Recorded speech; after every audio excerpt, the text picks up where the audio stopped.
سلام، امروز اومدیم با یه سری از محصولات جدید که قیمتشون رو به شما اعلام کنیم.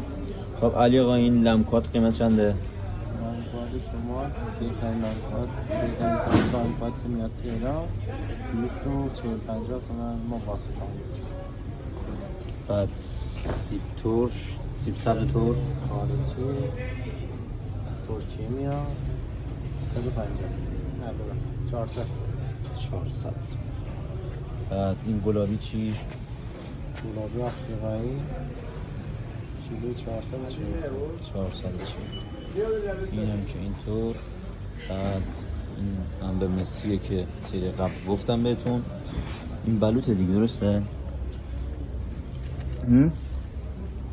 بلوط قیمت چند؟ 470. بلوبری چند؟ بلوبری هم 350.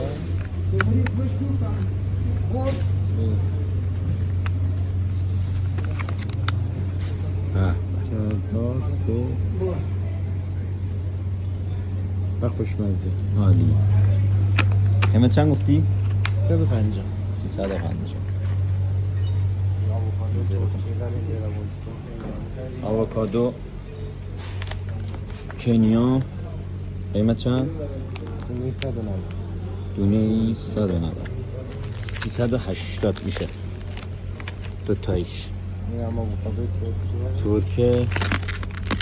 مزه‌ترین آووکادویی که میاد ایران 270 دونه این.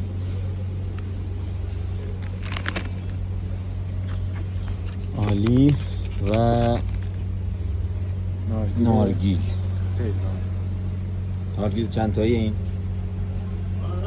25. چند؟ 20. نمیاره. علی آقا نارگیل چند؟ نارگیل 200 تا باشه. ممنون. بقیه محصولات هم انشالله تو پست بعدی خدمتتون اعلام میکنیم.